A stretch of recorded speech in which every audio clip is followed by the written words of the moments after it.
over in the beat.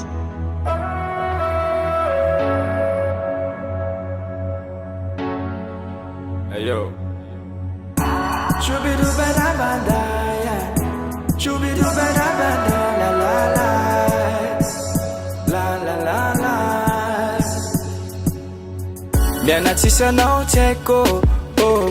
Miana tsisy anao tiako, my baby. Miana tsisy anao tiako, oh. Miana tsisy anao tiako mety angidy. Lay fovady tato anaty klasa romantique. Enao tsy niaoatra ny zara tsikitsiky. Tafalatsaka amin'ny foko mitongolo batita. Fitiavana lo omena fanzavela angatsiky. Miana tsisy anao tiako, oh. Miana tsisy anao tiako, my baby. Miana tsisy anao, miana tsisy anao. Miana tsisy anao tiako mety angidy. Fovady tato anaty klasa romantique. Enao tsy niaoatra ny zara tsikitsiky. Tafalatsaka amin'ny foko mitongolo batita. Fitiavana lo omena fanzavela angatsiky. Miana tsisy anao tiako, miana tsisy anao tiako, my baby. Miana tsisy anao tiako, oh, yeah. Kilalao zaho matimaty, lavitra hazavana gomanao mafy. Betsaka ireo mila fa za tsy mikasy fianao ihany.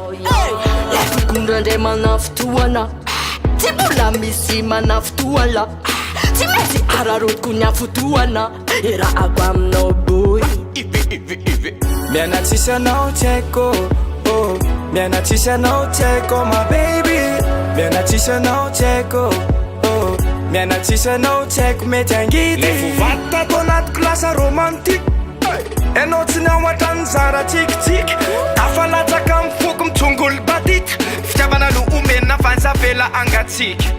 Miana tsisy anao tiako, miana tsisy anao tiako, my baby. Miana tsisy anao tiako, miana tsisy anao tiako mety angidy, yeah.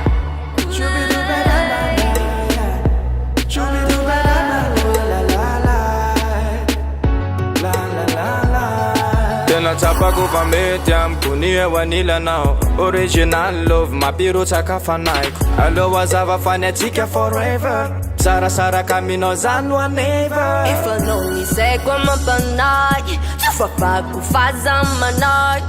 Loharano ny taranaka izarako ny elipoko. Manao meleny gotika alavenao atsosy loko.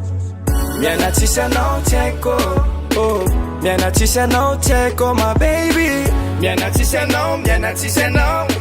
Miana tsisy anao tiako mety angidy. Lay fovady tato anaty klasa romantique. Enao tsy niaoatra ny zara tsikitsiky. Tafalatsaka amin'ny foko mitongolo batita. Fitiavana lo omena de aviole.